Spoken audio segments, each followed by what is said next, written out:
Right, ఇది ఇట్లుంటే 626 మంది టీచర్ల మ్యూచువల్ బదిలీ, నెలలో రిటైర్ అయ్యే వాళ్ళు వెంటనే రిలీవ్ అవ్వాలని విద్యాశాఖ ఆదేశం. రాష్ట్రంలో కొంతకాలంగా మ్యూచువల్ బదిలీల కోసం ఎదురు చూస్తున్న టీచర్లకు సర్కార్ గుడ్ న్యూస్ చెప్పింది. 626 మంది టీచర్ మ్యూచువల్ ట్రాన్స్ఫర్లు చేస్తూ స్కూల్ ఎడ్యుకేషన్ డైరెక్టర్ నరసింహారెడ్డి ఉత్తర్వులు జారీ చేశారు. ఈ నెల 31న రిటైర్ అయ్యే టీచర్లు వెంటనే రిలీవ్ కావాలని ఆదేశించారు. మిగిలిన వారిని విద్యా సంవత్సరం లాస్ట్ వర్కింగ్ డే ఏప్రిల్ 23న రిలీవ్ చేయాలని పేర్కొన్నారు. ప్రస్తుతం 10వ తరగతి పరీక్షలు జరుగుతున్నందున ఈ నిర్ణయం తీసుకున్నట్టుగా ఉత్తర్వుల్లో వెల్లడించారు. అయితే ఇక్కడ టీచర్ల విషయంలో ముఖ్యమంత్రి రేవంత్ రెడ్డి గారు చేసినటువంటి ఏది ప్రపంచంలోనే అత్యధిక సెలవులు తీసుకుంటుంది ఈ డిపార్ట్మెంటే కావచ్చు అని చెప్పి ఏది ఒక టీచర్లను అంటే టీచర్ల లోకంలో చాలా పెద్ద చర్చ జరుగుతూ ఉంది. అసలు మమ్మల్ని ఇట్లా అంటాడా, అసలు ముఖ్యమంత్రి గారికి ఎంత అవగాహన ఉంది అని చెప్పి వాళ్ళందరూ కూడా ఒకటి మేము ఎక్కడెక్కడ పనిచేస్తాం, ఎన్ని దినాలు పనిచేస్తాం అనేది చెప్తా ఉన్నారు. అయితే ప్రపంచంలోనే అత్యధిక సెలవులు ఈ విద్యాశాఖకు మన దేశంలోనే ఇస్తున్నారని చెప్పి ముఖ్యమంత్రి గారు రేవంత్ రెడ్డి గారు అన్నారు. కానీ అది తప్పు.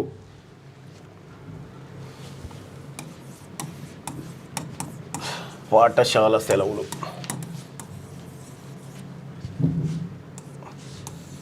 పాఠశాల సెలవులది ఒకసారి చూస్తే భారతదేశంలోనే అత్యంత తక్కువ సెలవులు తీసుకుంటా ఉన్నారు. ఓకే. రష్యా నెంబర్ 1 అత్యధిక సెలవులు.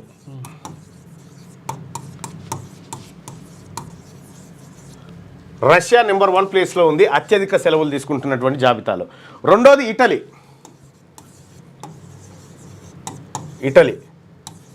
అత్యధిక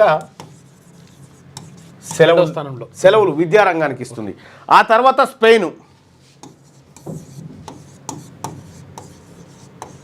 ఆ తర్వాత ఫిన్లాండ్,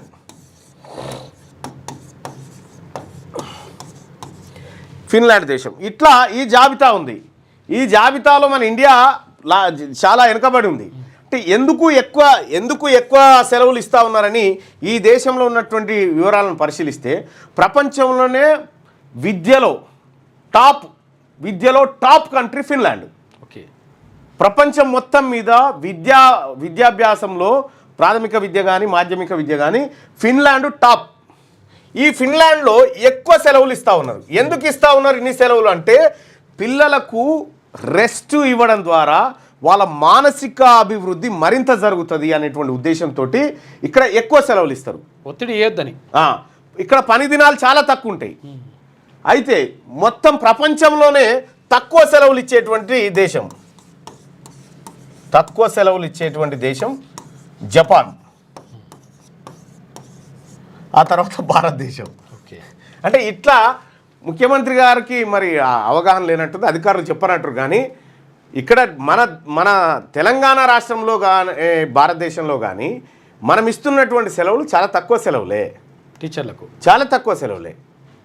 మీరు ఒకసారి గమనిస్తే వేసవి సెలవులే రష్యాలో 119 రోజులు ఉంటాయి. ఓకే. 119 రోజులు అట్లా ఉంటాయి అన్నట్టు 3 నెలలు వరుసగా ఇచ్చేస్తారు.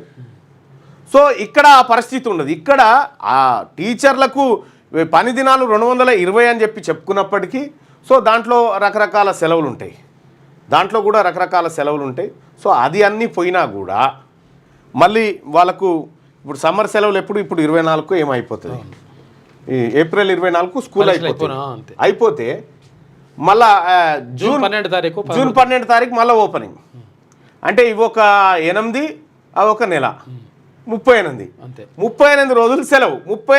జూన్ 1 తారీఖు మళ్ళీ బడిబాట అని టీచర్లు బయలుదేరుతూనే ఉండాలి. బడిబాట జయశంకర్ బడిబాట అనే కార్యక్రమం కింద టీచర్లు బయలుదేరుతూనే ఉండాలి.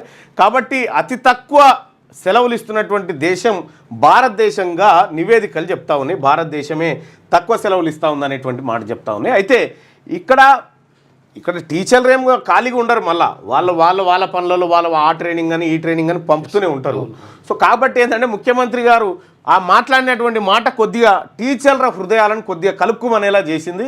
సో అది వాస్తవానికి కూడా ఆయనకు బహుశా ఇదంతా తెలిసి ఉంటే అలా మాట్లాడకపోయేవారేమో. కానీ టీచర్లారా మీ ప్రయత్నంలో ఎక్కడ పొరపాటు లేదు. మీరు ఒకవేళ ఆ కార్యక్రమానికి హట్ అయిన ఉంటే ప్రభుత్వం తరఫున నేను క్షమాపణ చెప్తా ఉన్నా. రైట్.